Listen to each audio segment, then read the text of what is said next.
दोस्तों नमस्कार, स्वागत है आपका स्टडी फॉर सिविल सर्विसेज में। दोस्तों शंकर आईएएस की पर्यावरण की जो हिंदी माध्यम की श्रृंखला हमने आरंभ की थी उसमें हमने कुछ वीडियो लेक्चर कंप्लीट कर लिए हैं और उसी कड़ी में ये अगला हिस्सा है। इसमें हम वनों के बारे में विस्तार से चर्चा कर रहे हैं। यह जो पूरा लेक्चर है पिछले कुछ वीडियो से हम वनों की चर्चा कर रहे हैं और वन पारितंत्र को ही हम देख रहे थे। पिछले वाले वीडियो में हमने वन स्थिति रिपोर्ट की चर्चा की थी। वन स्थिति रिपोर्ट हमारे भारत के संदर्भ में कैसी है, उसमें वनावरण कितना है, वृक्षावरण कितना है, कहाँ पर पेड़ों का प्रतिशत घटा है, कहाँ बढ़ा है, कहाँ पर इसमें मैंग्रोव क्षेत्र में वृद्धि हुई है। इस प्रकार से हमने बहुत सारी चीज़ें देखी हैं और उसी में हमने देखा कि भारत के जंगलों को 16 प्रकारों में बांटा गया है और जो 16 प्रकार का वर्गीकरण किया गया है वो 2 व्यक्तियों के द्वारा किया गया जिनका नाम था चैंपियन और सेठ। तो उस वर्गीकरण को भी हम देख चुके हैं। अब वन हमारे लिए महत्वपूर्ण तो है, लेकिन कितने महत्वपूर्ण है और किन चीज़ों के लिए महत्वपूर्ण है ये जानना आवश्यक है। मनुष्य जो है वो लालची और स्वार्थी होता है। उसका जो मूल स्वभाव है वो ऐसा ही होता है। जब तक उसे किसी चीज़ से फायदा नहीं होता तब तक वो उसे बचाने की या सुरक्षित रखने की कोशिश नहीं करता। तो पेड़ों से या वृक्षों से भी उसे जब फायदा महसूस होगा, उसे मालूम होगा कि हमें इतना फायदा हो रहा है, तभी वो उसे बचाएगा या संरक्षित रखेगा। नहीं तो जो चीज़ें उसे बेकार महसूस होती हैं, लगता है कि इसका कोई उद्देश्य नहीं है, उसे वो फेंक देता है या नष्ट कर देता है। ये मनुष्य की एक सरल प्रकृति होती है, ये स्वार्थ होता है।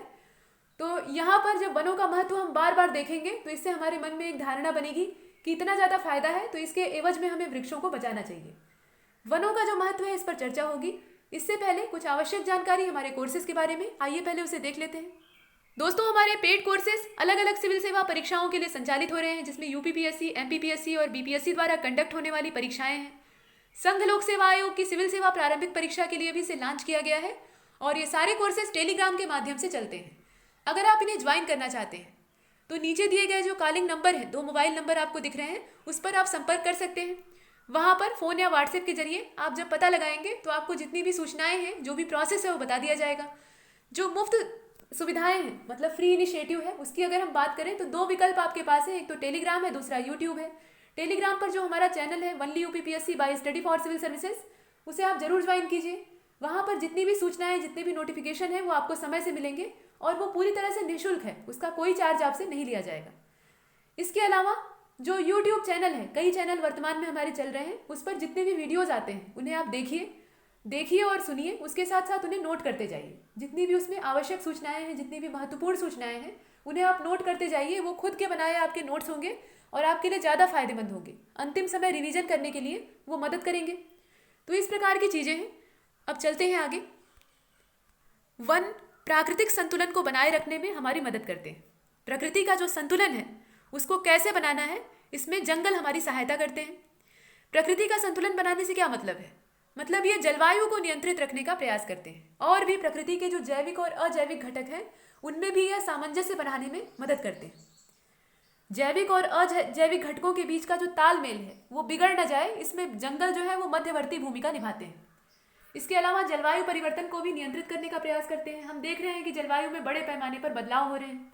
जलवायु हमारी तेजी से बदलती जा रही है। जो मौसम है अलग अलग, सर्दी गर्मी हो या बरसात हो, उनमें अलग अलग तरह के हम परिवर्तन देख रहे हैं। बहुत बड़ा परिवर्तन देखने के लिए मिल रहा है। जो बरसात का मौसम है वो कभी कभी सूखा ही गुजर जाता है और जितनी बारिश है वो ठंडी में होने लगती है या गर्मी के मौसम में हो जाती है। जो गर्मी का मौसम है उसका दायरा बढ़ रहा है। सर्दी का मौसम जो है वो सिकुड़ता जा रहा है या फिर कभी कभी इतनी ज़्यादा सर्दी पड़ जाती है कि वह भी सहने योग्य नहीं होती। तो इस प्रकार की अनोखी चीज़ों को हम देख रहे हैं। इसके अलावा जो जलवायु, मतलब एक खास जलवायु वाले क्षेत्र थे, जैसे कि मरुस्थल की जो जलवायु होती है वो शुष्क होती है, तो वहाँ पर बड़े पैमाने पर वर्षा होने लग रही है। ऐसी स्थितियाँ हमें देखने के लिए मिल रही है। और जो मैदानी इलाके कभी गंगा यमुना का एक उपजाऊ मैदान होते थे, वहाँ वर्षा की मात्रा सिकुड़ती जा रही है। इस प्रकार से हम देख रहे हैं। तो हर जगह जलवायु की प्रकृति में बहुत ज़्यादा परिवर्तन आ रहे हैं और इसके पीछे मानवीय क्रियाकलाप जिम्मेदार है। मतलब मनुष्य की जो गतिविधियाँ हैं वो ज़्यादा जिम्मेदार है।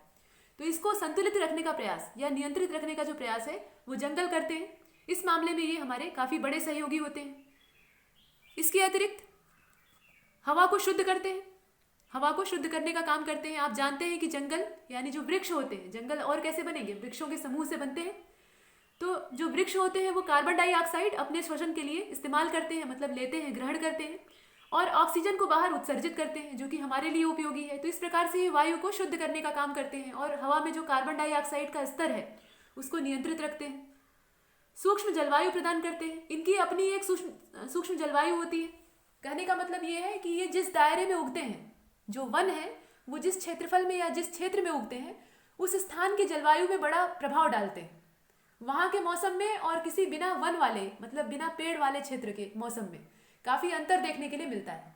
जैसे गर्मी के मौसम में आप किसी बड़े पेड़ वाले एरिया में चले जाइए जहाँ बहुत सारे पेड़ हों, और आप पेड़ की छाया में मत खड़े होइए, वहाँ जो सबसे ज़्यादा धूप वाला एरिया है वहाँ खड़े हो जाइए।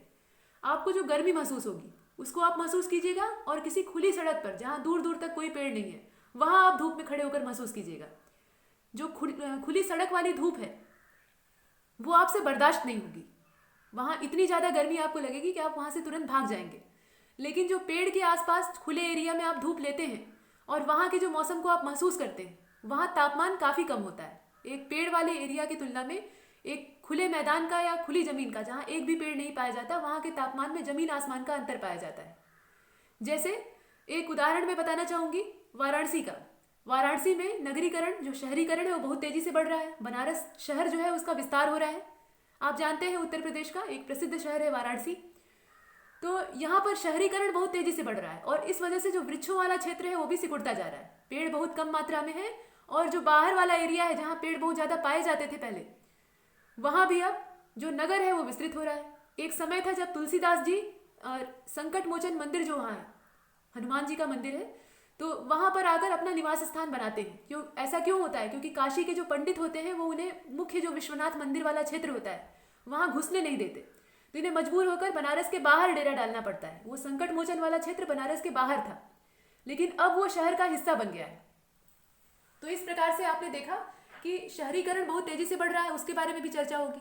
तो पूरा बनारस एकदम गर्म हो जाता है। प्रेशर कुकर के अंदर जैसी गर्मी होती है वैसी गर्मी वहाँ पर महसूस की जा सकती है गर्मी के मौसम में। लेकिन जो बीएचयू का क्षेत्र है या सारनाथ का जो सघन जंगल वाला क्षेत्र है, हरा भरा क्षेत्र है, खासतौर पे बीएचयू को आप ले लीजिए। बीएचयू में बहुत सारे पेड़ हैं। जो बनारस हिंदू यूनिवर्सिटी का कैंपस है उसमें बहुत सारे पेड़ हैं, आपने देखे होंगे अगर आप गए होंगे तो वहाँ पर अगर आप चले जाइए तो आप महसूस करेंगे कि पूरे बनारस की तुलना में वहाँ जो मौसम है वो अपेक्षाकृत ठंडा है। भले ही एकदम तपती गर्मी का मौसम क्यों ना हो, जून और मई का मौसम क्यों ना हो, वहाँ पर आपको तापमान में अच्छी खासी कमी महसूस होगी, और सही में होती है। तो इसके पीछे जिम्मेदार कौन है? वृक्ष हैं, जो पेड़ हैं वो जिम्मेदार है। और वहाँ मालवीय जी के समय के लगाए हुए बहुत सारे पुराने पेड़ हैं, और नए भी रोपे जाते हैं, तो वहाँ भी वृक्षों का विस्तार अच्छा खासा है। तो पूरे बनारस की तुलना में वो क्षेत्र काफ़ी ज़्यादा हरा भरा है, और इस वजह से वहाँ का तापमान कम होता है और बाकी शहर का तापमान जो है वो ज़्यादा रहता है। ये एक एग्जाम्पल था, और भी ऐसे कई उदाहरण आपको अलग अलग स्थानों पर देखने के लिए मिल जाएंगे। क्योंकि पेड़ का एरिया जहाँ भी ज़्यादा होगा वहाँ पर तापमान कम होगा, और जो खुली ज़मीन होगी वहाँ तापमान ज़्यादा होगा। तो इस प्रकार से जो पेड़ होते हैं वो अपने आप में एक सूक्ष्म जलवायु का दायरा होते हैं। ये अपनी एक जलवायु मेंटेन करके रखते हैं, और वो काफ़ी अच्छी होती है, या जो वास्तविक जलवायु है उसकी तुलना में काफ़ी बेहतर होती है। अप्रत्यक्ष रूप से ये वर्षा में भूमिका निभाते हैं। ऐसा कैसे होता है? तो जो पेड़ों की पत्तियां होती हैं उनसे वाष्पोत्सर्जन की क्रिया होती है, ये बात आप जानते होंगे। पेड़ के अंदर की जो अतिरिक्त नमी होती है, जो अतिरिक्त पानी होता है, उसको पत्तियां भाप बनाकर उड़ा देती हैं, वायुमंडल में भेज देती हैं वापस। तो इस प्रकार से पेड़ जो अतिरिक्त पानी है उसको वायुमंडल में जो जलवाष्प है उसके माध्यम से भेज देते हैं, और यह जो जलवाष्प है यह बादलों को बनाने में सहयोग करती है, और बादल ही बरसते हैं तो वर्षा होती है। तो इस प्रकार से ये अप्रत्यक्ष रूप से वर्षा में एक भूमिका निभाते हैं। बाढ़ को रोकते हैं। वनों का जो दायरा होता है वो बाढ़ को रोकने का काम करता है। नदी की जो बाढ़ की तीव्रता है उसको कम कर देता है। मिट्टी के कटाव को रोकते हैं। आप जानते हैं कि इनकी जो जड़ें हैं, जितना बड़ा वृक्ष होगा उतनी ही ज़्यादा फैली हुई जड़ होगी, और ये जड़ें मिट्टी को बांध कर रखती हैं, और इस वजह से बरसात में उनका अपर्दन नहीं हो पाता। तो मृदा का संरक्षण करने में भी ये जिम्मेदार होते हैं। औषधीय गुण प्रदान करते हैं। चिकित्सा विज्ञान में एक शाखा है जिसे कि हम आयुर्वेद कहते हैं। आयुर्वेद ये भारत का प्राचीन चिकित्सा ज्ञान है। मतलब पहले के समय में भारत में जो चिकित्सा होती थी, यानी जो इलाज किया जाता था, उसमें ज़्यादातर आयुर्वेद की जो प्रणालियाँ थी, जो औषधियाँ थी, उन्हीं का इस्तेमाल होता था। ये जो एलोपैथिक व्यवस्था है ये विदेशी है, अपने देश की नहीं है। तो आयुर्वेद पूरी तरह से काष्ठ औषधियों पर निर्भर ज्ञान है। काष्ठ औषधियों का मतलब क्या है? जितने भी वनस्पति उत्पाद होते हैं, पेड़ों से, वनस्पतियों से, घास फूस से जितनी चीज़ें हमें प्राप्त होती हैं, उन्हें औषधियों के तौर पर इस्तेमाल किया जाता है। आयुर्वेद में यही चीज़ें सम्मिलित हैं। तो इस प्रकार से ये औषधीय गुण भी प्रदान करते हैं। और आयुर्वेद का कहना है कि पूरी दुनिया में जितनी भी वनस्पतियां हैं, कोई भी ऐसी नहीं है जो कि निरुद्देश्य हो, जिसका कि कोई उपयोग ना हो। हर वनस्पति का कोई ना कोई इस्तेमाल होता है। तो इस प्रकार से ये काफ़ी महत्वपूर्ण होते हैं। और ईंधन और लकड़ी प्रदान करते हैं, ये तो हम जानते ही हैं। मनुष्य जो है ये अपने फायदे के लिए, ईंधन के लिए मतलब जलावन के लिए, और इसके अलावा जो इमारती लकड़ी होती है उसके लिए इन्हें काट लेता है, नष्ट कर देता है। ये भी नहीं सोचता कि इन्हें उगने में कितना समय लगा होगा। कच्चा माल जो उद्योगों के लिए चाहिए होता है वो उपलब्ध कराते हैं। जैसे कि कागज़ है, कागज़ में जो लुगदी होती है वो पेड़ की सहायता से ही तैयार होती है। आप जो कागज़ बर्बाद करते रहते हैं, थोड़ा सा लिखा और फाड़ कर फेंक दिया, तो इससे क्या हुआ, वो कहीं ना कहीं पर्यावरण के लिए ही नुकसानदेह होता है। ये सोच लीजिएगा कि वो पेड़ों की कीमत पर तैयार होता है।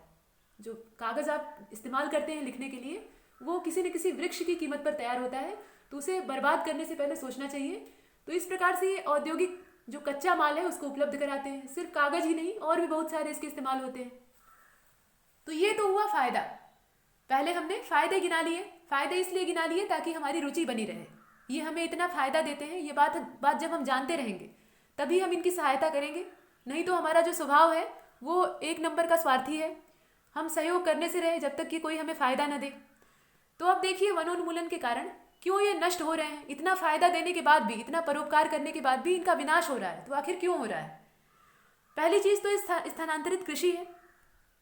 स्थानांतरित कृषि में किसान क्या करता है, जो जमीन जिस पर वो खेती करता रहता है, जब वो बंजर हो जाती है या कम उत्पादक हो जाती है, वहाँ पर जो उर्वरा शक्ति है वो घट जाती है, तो उस जगह को छोड़ देता है और दूसरी जगह जाकर खेती करने लगता है।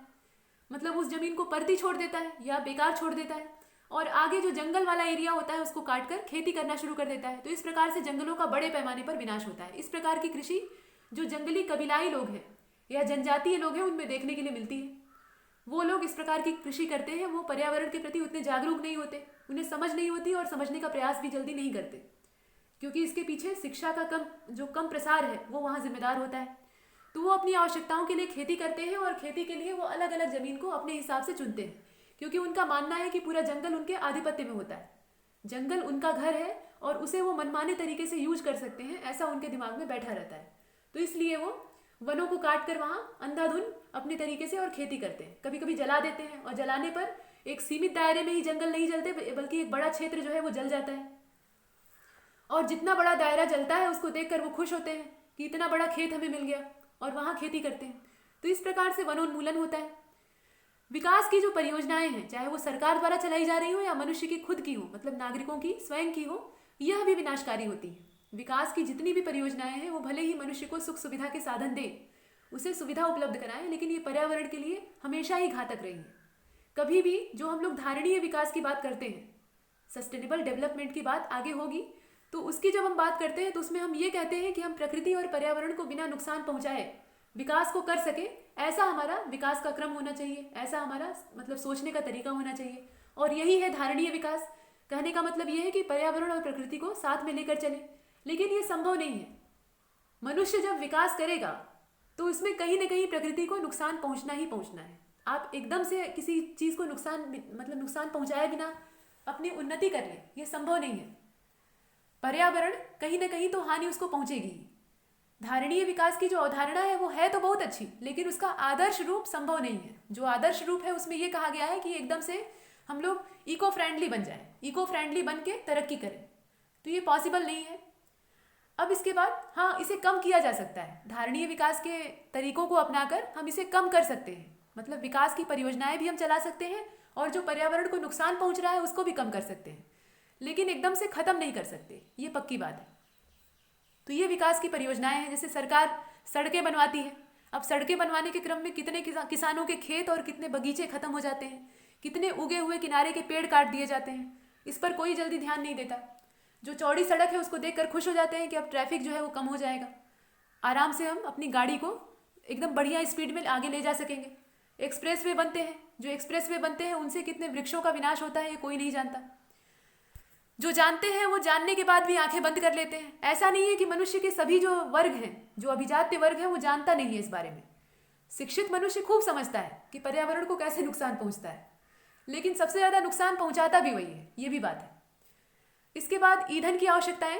तो ईंधन की ज़रूरतों के लिए मनुष्य ने पहले से ही प्रकृति को काफ़ी हानि पहुंचाई है और अब भी पहुंचाता है। हालांकि अब जो जैविक ईंधन है उनका इस्तेमाल होने लगा है और उसके अलावा जो एलपीजी वगैरह है उसका प्रयोग होने लगा है, लेकिन फिर भी जलावन के लिए लकड़ियों का प्रयोग अभी भी एक बड़ा तबका करता है।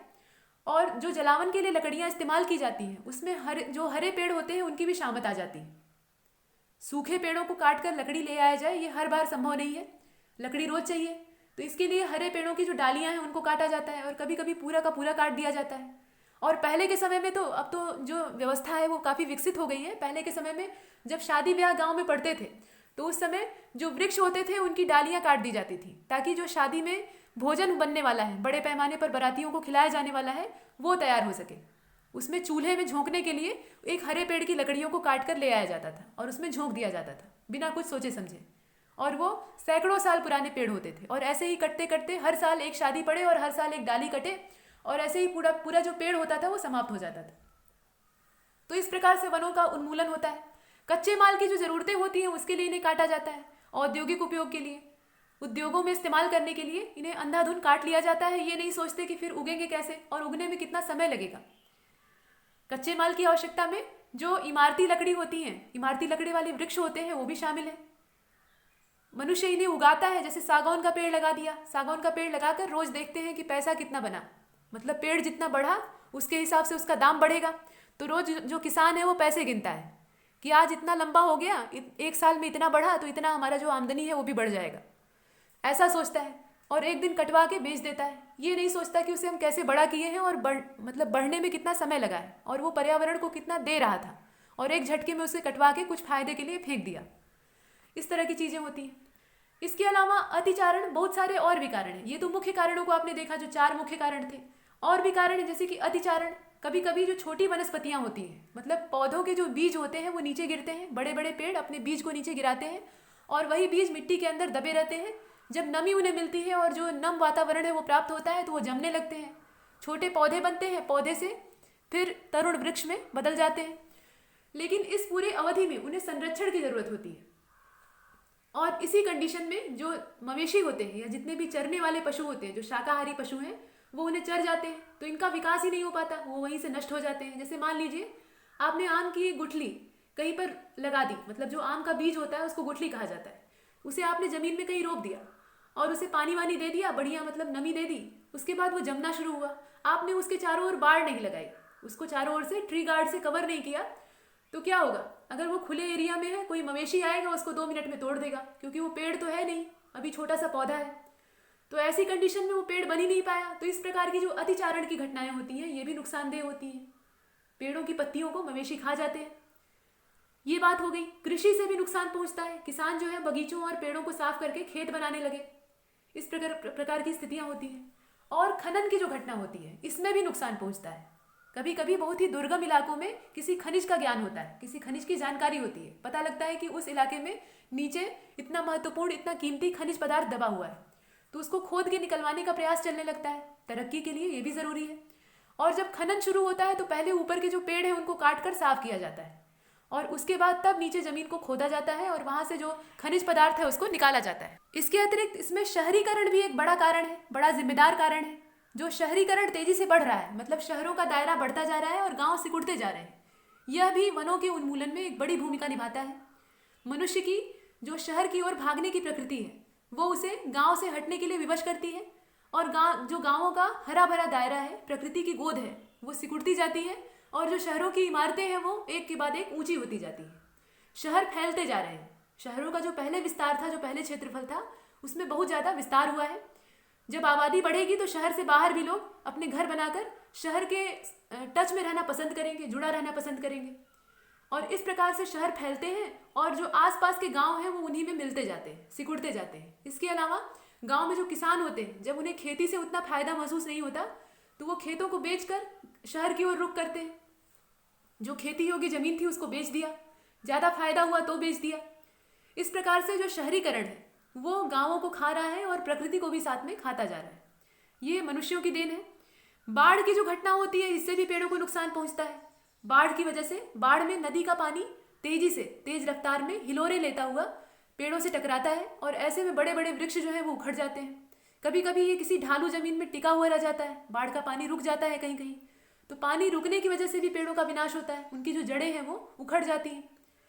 आग लगने की घटना, ये बहुत बड़ा कारण है। जंगल में जो आग लगती है इससे बहुत ज़्यादा विनाश होता है। न सिर्फ जंगलों को नुकसान पहुंचता है बल्कि वहाँ की जो जैव संपदा है उसको भी अच्छा खासा नुकसान पहुंचता है। बेचारे जीव जो है वो जिंदा जल के मर जाते हैं, बहुत सारे जीव। इस प्रकार से बहुत सारी प्रजातियों का भी विनाश होने लगता है। तो ये आग लगने की घटना अभी पिछले साल या इसी साल काफ़ी बड़े पैमाने पर देखी गई।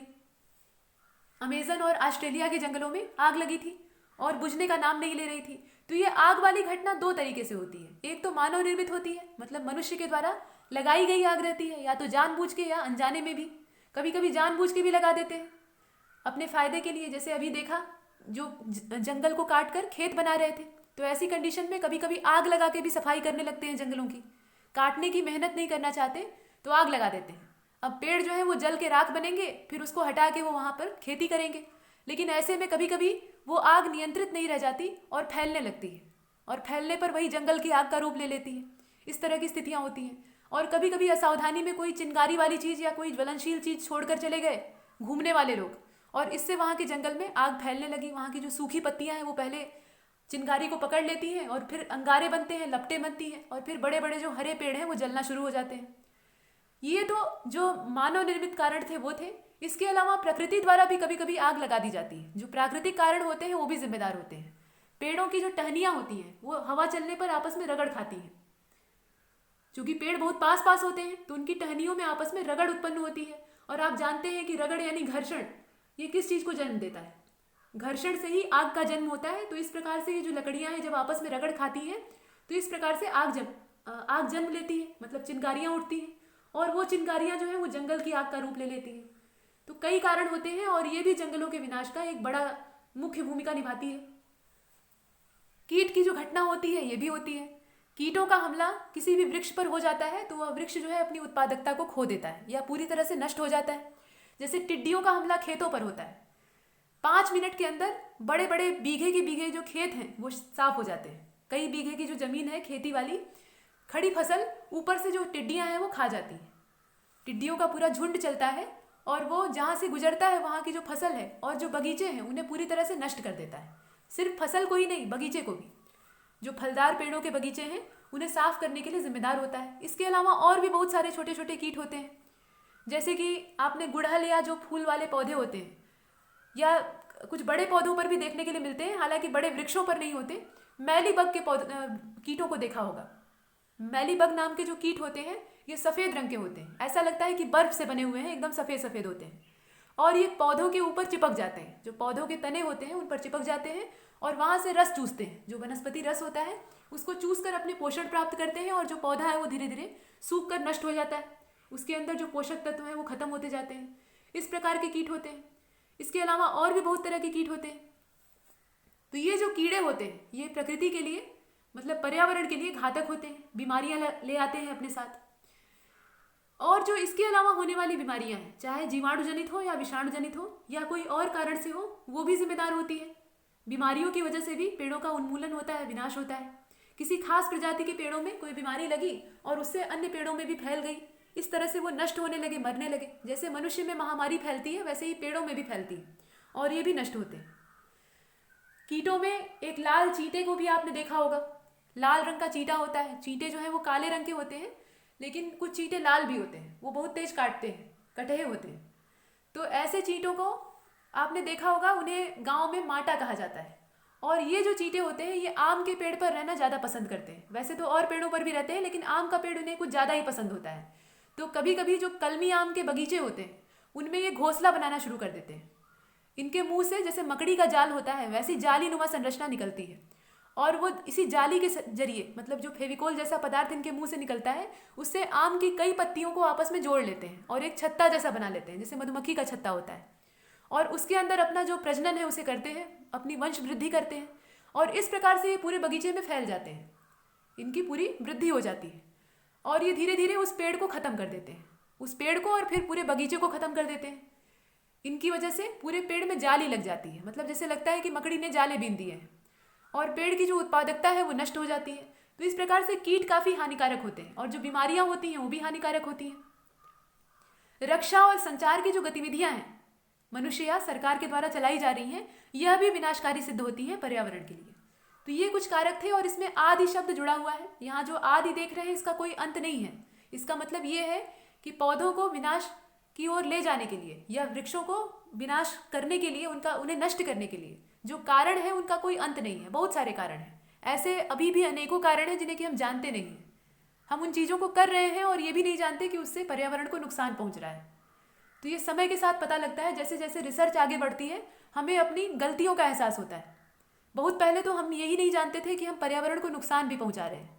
जब 20वीं सदी के शुरुआत से इसका अध्ययन शुरू होता है, मतलब पर्यावरण के बारे में खास तौर पर जागरूकता लोगों के मन में आती है, तब हमें पता लगता है कि हम विनाशकारी रोल ज़्यादा निभा रहे हैं और निर्माण की भूमिका कम कर रहे हैं। तो ये चीज़ें हैं।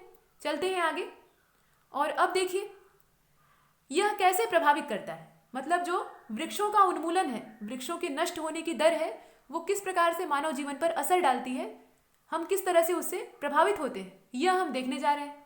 तो देख लीजिए यह कैसे प्रभावित करता है। तो पहला कारण है कि घने जंगल कम होते जाते हैं। मतलब ये जो उन्मूलन के कारण आपने देखे ऊपर ये वाले, इन सब की वजह से सबसे पहला असर ये होगा कि जंगलों की मात्रा घटने लगेगी, पेड़ जो है वो कम होने लगेंगे। और वही यहाँ देखने के लिए मिलता है, घने जंगल कम होने लगेंगे और घने जंगल कम होंगे तो निश्चित रूप से जो जंगलों की उत्पादकता है उसमें गिरावट आएगी और जो भी चीज़ें हमें जंगलों से प्राप्त होती हैं वो सब घट जाएंगी, वो सीमित हो जाएंगी। अब वन वाष्पोत्सर्जन की क्रिया करते हैं, ये बात आप जानते हैं। पेड़ों की जो पत्तियां होती हैं वो पेड़ों के अंदर के अतिरिक्त जल को उत्सर्जित कर देती हैं। कैसे? तो जलवाष्प के रूप में। और ये जलवाष्प ऊपर जाकर बादलों का निर्माण करने में सहयोग करती है। हालांकि ऐसा नहीं है कि वर्षा जो है टोटल वृक्षों पर आधारित होती है, लेकिन कुछ न कुछ भागीदारी वृक्षों की भी होती है। तो इस प्रकार से ये जो वाष्पोत्सर्जन की क्रिया है ये भी नहीं हो पाएगी अगर वृक्ष ही नहीं रहेंगे तो वर्षा की मात्रा भी सिकुड़ जाएगी। ये जो वृक्ष हैं ये जमीन से नमी लेते हैं। किसी भी पेड़ या पौधे को आपको पानी देना है तो आप कहाँ देंगे? उसकी जड़ में देंगे। और जड़ में देंगे तो जो जड़ें होती हैं वो जल को सोखती हैं और जल को सोखती हैं तो वहाँ से जो जाइलम उत्तक होते हैं, पौधे के अंदर दो तरह के उत्तक पाए जाते हैं, एक तो जाइलम होता है, दूसरा फ्लोएम होता है। तो जो जाइलम उत्तक होता है वो जल संवहन उत्तक होता है। ये जल का संवहन करने का काम करता है, जल को एक स्थान से दूसरे स्थान पर पहुंचाने का काम करता है पौधे के अलग अलग हिस्सों में। तो ये जड़ों से जल को ले जाता है तने के सहारे और अलग अलग हिस्सों में उसे बांटता है। इस प्रकार से जमीन से जो नमी है उसको पौधे सोख लेते हैं। अब जो अतिरिक्त नमी होती है, सारी नमी नहीं, मतलब कुछ मात्रा में तो जल की आवश्यकता इन्हें खुद ही होती है, जो अतिरिक्त जल बचता है उसे जलवाष्प के जरिए जो पत्तियां हैं वो वाष्पोत्सर्जन की क्रिया करके वायुमंडल को भेज देती हैं, वापस कर देती हैं। अब वायुमंडल में ये जलवाष्प के रूप में बादलों का निर्माण करती है और यही बादल जब फिर से बरस जाते हैं तो जो पानी है वो वापस मिट्टी में आ जाता है। यानी मिट्टी से पानी उठाया और फिर मिट्टी में पानी लौट आया। इस प्रकार से ये जल का पुनर्चक्रण करते हैं, इस काम में भूमिका निभाते हैं। यह चीज़ें आप देख रहे हैं और यह फिर से बारिश के लिए, मतलब बारिश के रूप में हमें प्राप्त हो जाती है। तो अगर पेड़ नहीं रहेंगे तो ये जो पुनर्चक्रण की क्रिया है ये नहीं हो पाएगी। अब भूजल के स्तर में जो तत्कालिक कमी हो रही है और वर्षा की जो दीर्घकालिक कमी है वो भी इन्हीं की कटाई का परिणाम है। मतलब ये लगातार कटते जा रहे हैं, खत्म होते जा रहे हैं, तो इससे हमें वर्षा की मात्रा में भी कमी देखने के लिए मिल रही है और जो जमीन का जल का स्तर है वो भी तेजी से घटता जा रहा है, इसमें भी तेजी से कमी आ रही है। खनन की जो गतिविधियां हैं, खोदने का जो काम है, खनन करके खनिज निकालने का जो काम है, उसकी वजह से वनोन्मूलन तो होता ही है, उसके साथ साथ अपरदन की भी क्रिया होती है। जिस स्थान से आपने जंगल काट दिए और वहाँ की मिट्टी को खोदना शुरू कर दिया तो मौसम हमेशा एक जैसा तो रहता नहीं है। कभी कभी बरसात का भी मौसम आता है और बरसात में या जब भी बारिश होगी तो वहाँ की जो मिट्टी है वो खुदी हुई है यानी उभरी हुई है, वो पानी के साथ बहना शुरू हो जाएगी और उसे रोकने के लिए पेड़ों की जड़ें वहाँ मौजूद नहीं होंगी। तो ऐसी कंडीशन में बेशुमार अपरदन होगा और मृदा की एक परत को बनने में बहुत सारा समय लगता है। वो 1-2 साल में नहीं बनती है, हजारों साल का समय लग जाता है मिट्टी की एक लेयर को कंप्लीट होने में। तो ऐसी एक परत क्या अनेकों परत जो है यहाँ पर साफ हो जाती है। ये मृदा का बहुत घातक अपरदन होता है, मतलब वहाँ की जो मिट्टी है वो बहुत तेजी से बहने लगती है। तो खनन की जो क्रिया है वो इसमें जिम्मेदार होती है। इसके अलावा भूमिगत जो खनन होता है, भूमिगत खनन का मतलब है इसमें जो खदान है उसकी दीर्घाओं की जो छतें हैं उनको सहारा देने के लिए लकड़ी का उपयोग किया जाता है। जैसे खदानें जो होती हैं वो गहराई में होती हैं, कोई भी खनिज एकदम ऊपर वाली सतह पर नहीं पाया जाता, तो उसे खोद कर निकालने के लिए यानी गहराई से बाहर निकालने के लिए गहरी गहरी खानें बनाई जाती हैं और उसमें जो ऊपरी लेयर होती है, खान जो है वो बैठ न जाए। खनन जब किया जाता है तो बीच में गैप होता है, जैसे गुफा जैसी संरचना मिट्टी के अंदर ऐसे बन जाती है। ये मिट्टी की ऊपरी परत है और नीचे जो है ऐसे एक कोटर जैसा बना दिया गया या गुफा जैसी बना दी गई। अब इसकी दीवारें जो है वो नीचे की ओर ध्वस्त न हो जाएं, बीच में चूंकि पोली जमीन होती है तो ये जमीन जो है इन्हें धंसने के लिए मजबूर न करते, इसलिए बीच में जगह जगह लकड़ी के पोल का सहारा दिया जाता है। लकड़ी के खंभे इसमें बनाए जाते हैं, पिलर डाले जाते हैं।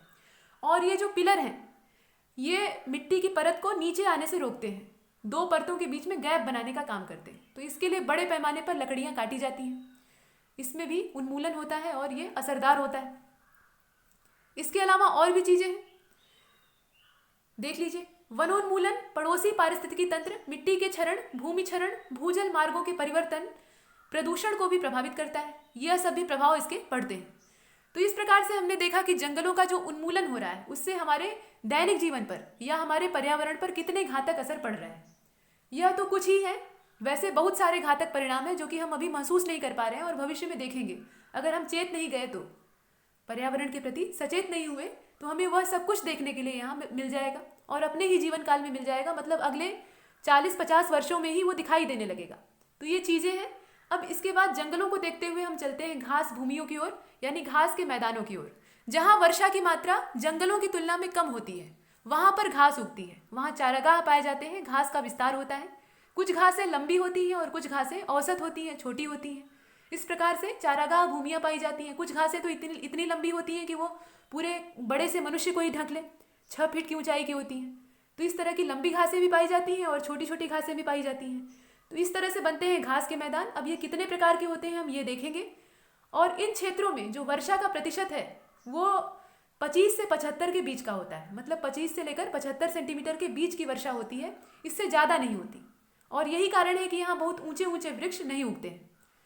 और घास भूमि बनने के लिए उस जमीन का रेतीला होना जरूरी है और वहाँ पर जो मिट्टी है वो लवणीय होनी आवश्यक है। वहाँ की जो मिट्टी है उसकी प्रकृति लवणीय होती है। ये कुछ घास के मैदानों की शर्तें थी। अब आइए देख लेते हैं घास के मैदान दिखते कैसे। ये देखिए दोस्तों, कुछ इस तरह की होती है घास भूमियाँ और यहाँ पर इस प्रकार के मवेशी जो हैं ये चरते हैं। ये घास को चरकर अपना पेट भरते हैं। और ये घास की जमीन आपको दिख रही है एकदम मखमली। ये तो छोटी घास है, ऐसी ही लंबी लंबी घासें भी होती हैं जो कि पूरे इंसान को ढकने में सक्षम होती हैं। लेकिन यहाँ पर एक खास बात होती है, सभी घास भूमियों में एक समान होती है कि वर्षा का प्रतिशत यहाँ पर कम होता है। वर्षा यहाँ कम मात्रा में पाई जाती है और यही वजह है कि इस प्रकार की जो संरचना है वनस्पतियों की वो यहाँ पर उगती है। और ये शाकाहारी पशुओं का एक बड़ा आश्रय होती है, यहाँ से उनका पूरा पेट भरता है। तो घास भूमियों के बारे में ही हम देखने जा रहे हैं। और ये जो घास भूमियाँ होती हैं, मतलब घास का एक पूरा बायोम ही होता है। तो संसार के घास के मैदानों को पूरी दुनिया में ये फैले हुए हैं, ऐसा नहीं कि भारत में ही पाए जाते हैं। भारत में तो इनका अनिश्चित पैटर्न देखने के लिए मिलता है। भारत में कोई निश्चित प्रकार की घास भूमियाँ नहीं पाई जाती, लेकिन दुनिया के अलग अलग हिस्सों में कुछ विशिष्ट घास के मैदान पाए जाते हैं और इन पर प्रश्न भी बनते हैं, इन्हें आप जानते ही हैं। तो संसार के घास के मैदानों को जलवायु के आधार पर और बृहद रूप से, मतलब अगर बड़े पैमाने पर बांटे और जलवायु के आधार पर इनका बंटवारा करें तो इन्हें 2 भागों में बांटकर हम पढ़ते हैं। आगे इन्हें लिखित भी देखेंगे, इसलिए यहाँ मौखिक सुन लीजिए, फिर इसका PDF भी देख लेंगे। तो देखिए 2 भाग कौन कौन से हैं। एक तो उष्णकटिबंधीय घास के मैदान है या घास का बायोम कह लीजिए, और दूसरे शीतोष्ण कटिबंधीय घास के प्रदेश हैं या बायोम है। अब जो उष्णकटिबंधीय होते हैं, जैसा नाम से स्पष्ट है, ये उष्ण कटिबंधों के आसपास होते हैं, मतलब विषुवत रेखा के आसपास इनका जो एग्जिस्टेंस है वो होगा। और इन क्षेत्रों में वर्षा की मात्रा कम होने के कारण बहुत ज़्यादा वर्षा नहीं होती है, एक सीमित वर्षा होती है। इस वजह से जो बड़े वृक्ष हैं वो विकसित नहीं हो पाते और यहाँ घासों के विकास के लिए बहुत अनुकूल दशा पाई जाती है। घासें यहाँ बहुत अच्छे से उगती हैं क्योंकि घासों को कम वर्षा की आवश्यकता होती है। ज़्यादा वर्षा होगी तो घास नष्ट हो जाएगी, ये भी बात है। अब यहाँ पर जो वृक्ष हैं वो विकसित नहीं हो पाते और इस प्रकार के जो घास के मैदान होते हैं इन्हें समग्र रूप से अगर देखा जाए, समग्र रूप से बात हो रही है, अलग अलग क्षेत्रों में देखेंगे तो नाम बदल जाएंगे, लेकिन अगर समग्र रूप से देखें तो इन्हें सवाना कहा जाता है। मतलब ये जो घास के मैदान होते हैं इन्हें हम सवाना कहते हैं। अब सवाना प्रकार के जो घास के बायोम हैं वो कहाँ कहाँ मिलते हैं, तो दक्षिणी अमेरिका में ब्राज़ील में मिलता है। इसके अलावा अफ्रीका, उत्तरी ऑस्ट्रेलिया, न्यूजीलैंड आदि क्षेत्रों में पाए जाते हैं। ये जो सवाना प्रकार के घास के बायोम हैं ये दक्षिणी अमेरिका में ब्राजील में मिलते हैं, इसके अलावा अफ्रीका में मिलते हैं, उत्तरी ऑस्ट्रेलिया में मिलते हैं, न्यूजीलैंड में पाए जाते हैं। अब इनको वेनेजुला और कोलंबिया में लानोस के नाम से जानते हैं। वेनेजुला और कोलंबिया में इन्हीं घास के मैदानों को लानोस के नाम से जाना जाता है। ब्राजील में कैंपोस के नाम से जानते हैं। इस तरह से हम इन्हें संबोधित करते हैं। अब देखिए, ये तो बात हुई उष्णकटिबंधीय घास के मैदानों की, इनका जो विस्तार था उसे हमने देखा। इसी प्रकार से है शीतोष्ण कटिबंधीय घास के बायोम या घास के मैदान। तो शीतोष्ण घास के मैदानों का विस्तार उत्तरी गोलार्ध में महाद्वीपों के आंतरिक भागों में पाया जाता है। जो नॉर्दर्न हेमिस्फीयर पृथ्वी का है, हमारी अर्थ जो है वो 2 गोलार्धों में बटी हुई है, ये बात आप जानते हैं। तो उसका जो उत्तरी गोलार्ध है उसमें इनका विस्तार कहाँ होता है? ये मध्य भाग में या आंतरिक भाग में होता है। जहाँ महाद्वीपीय जलवायु का विकास होता है वहाँ ये पाए जाते हैं। मतलब महाद्वीपीय जलवायु में इनकी पैदावार अच्छी होती है। और यहाँ जो शुष्कता का साम्राज्य है वो काफ़ी कम होता है। अब बहुत ज़्यादा कम तो नहीं होता, लेकिन हाँ कम होता है, क्योंकि वर्षा का जो प्रतिशत है वो 50 से लेकर 75 सेंटीमीटर के बीच का होता है। मतलब जो रेंज है वर्षा की यहाँ पर वो 50 से लेकर 75 सेंटीमीटर के मध्य की होती है। अब ये जो घास के बायोम होते हैं या घास के मैदान होते हैं, इन्हें 2 उपवर्गों में बांटकर पढ़ते हैं। एक तो स्टेपी है, दूसरा प्रेयरी है। एक स्टेपी है और दूसरा प्रेयरी है। हम बात कर रहे हैं शीतोष्ण घास के मैदानों की या घास के बायोमों की। जो स्टेपी घास के बायोम है वो अर्ध शुष्क क्षेत्रों में पाए जाते हैं। आधे सूखे क्षेत्र और आधे गीले क्षेत्र। मतलब यहाँ आर्द्रता की मात्रा भी कुछ होती है और कुछ इनमें शुष्कता भी होती है। यहाँ पर 10 से 20 सेंटीमीटर ऊंची घासों की चटाई नुमा एक संरचना पाई जाती है। 10 से 20 सेंटीमीटर ऊंची घासें होती हैं, मतलब बहुत औसत ऊंचाई की होती हैं। और जैसे चटाई होती है, मखमल वाली चटाई, उसमें रोए पाए जाते हैं, वैसे ही फर वाली चटाई जैसी संरचना यहाँ मिलती है। यहाँ आप कुछ उसी ढंग की संरचना को देख रहे हैं। ये देखिए, कुछ ऐसा लगता है कि मखमल उगाया है, तो मखमली संरचना आपको दिखती है। अब जो प्रेयरी घास के बायोम होते हैं, ये तो स्टेपी का प्रकार हुआ। जो प्रेयरी घास के बायोम होते हैं उनकी लंबाई काफ़ी ज़्यादा होती है। मतलब इनकी तुलना स्टेपी से अगर करें तो लंबाई ज़्यादा होती है और ये आर्द्र क्षेत्र में स्थित होते हैं। घास की जो लंबाई है वो वर्षा की मात्रा पर निर्भर करती है। वर्षा की मात्रा जैसे जैसे कम होगी वैसे ही घास की जो लंबाई है वो भी कम होती जाएगी। जहाँ वर्षा की मात्रा ज़्यादा होगी वहाँ ऊंची ऊंची घासें उगेंगी। मतलब बहुत ज़्यादा नहीं, बहुत ज़्यादा हो जाएगी तब तो वो खत्म हो जाएंगी। लेकिन अनुकूल मात्रा में ही अगर वर्षा अच्छी खासी हो रही है तो घास ऊंची उगेगी, और अगर कम मात्रा में हो रही है, सीमित हो रही है, तो छोटी छोटी उगेगी। तो स्टेपी में आपने देखा कि वर्षा का प्रतिशत कम था, और यहाँ जो है प्रेयरी वाले में यहाँ वर्षा की मात्रा ज़्यादा होती है, क्योंकि आर्द्र क्षेत्र अधिक है, इसका मतलब आर्द्रता ज़्यादा है। इसलिए यहाँ पर जो घासों की लंबाई है वो 45 से लेकर 60 सेंटीमीटर के बीच की होती है। मतलब इस लंबाई की घासें पाई जाती हैं। इस प्रकार के बायोम को हमने देखा, मतलब स्टेपी और प्रेयरी की यहाँ पर चर्चा की। और हम बात कर रहे हैं शीतोष्ण घास के जो प्रदेश है या बायोम है उनकी। इस प्रकार के जो घास क्षेत्र होते हैं उन्हें अलग अलग क्षेत्रों में अलग अलग नामों से जाना जाता है। जैसे कि उत्तरी अमेरिका में जो शीतोष्ण कटिबंधीय घास के प्रदेश होते हैं उन्हें प्रेयरी कहा जाता है। यूरोप में इन्हें स्टेपी के नाम से जानते हैं। अर्जेंटीना में पंपास कहते हैं। और दक्षिणी अफ्रीका है वहाँ पर इन्हें वेल्ड के नाम से जाना जाता है। जबकि ऑस्ट्रेलिया में इन्हें डाउन्स कहा जाता है। ये अलग अलग नाम है। यूरोप में स्टेपी, अर्जेंटीना में पंपास, दक्षिण अफ्रीका में वेल्ड, ऑस्ट्रेलिया में डाउन्स। इस नाम से हम इन्हें जानते हैं। अलग अलग क्षेत्रों में अलग अलग नाम है और इससे अच्छे खासे प्रश्न बनते हैं। पूछ लिया जाता है कि किस क्षेत्र में घास के मैदान को किस नाम से संबोधित किया जाता है। कभी 2 लिस्ट दे देगा, 2 सूचियां दे देगा और उनका मिलान करना रहेगा। इस तरह से भी प्रश्न आते हैं। अब जो अधिकतर घास के मैदान होते हैं वो मानव के क्रियाकलापों से बनते हैं, मतलब उसी के परिणाम स्वरूप बनते भी हैं और बिगड़ते भी हैं। जो शीतोष्ण घास के प्रदेश होते हैं वो विश्व के प्रमुख अन्न भंडार और दुग्ध व्यवसाय के क्रोड स्थल होते हैं। यहाँ पर खेती भी होती है और दुग्ध व्यवसाय जो है वो भी बड़े पैमाने पर होता है, क्योंकि मवेशी यहाँ पर बड़ी तादाद में होते हैं और उनकी चराई के लिए अच्छी खासी भूमि उपलब्ध होती है। तो जब ज़्यादा मात्रा में खाना पीना उपलब्ध रहेगा, सुविधाजनक जलवायु रहेगी, तो वहाँ पर दुधारू पशु जो हैं वो अच्छी मात्रा में रहेंगे, तो दुग्ध उत्पादन भी यहाँ बढ़िया होगा।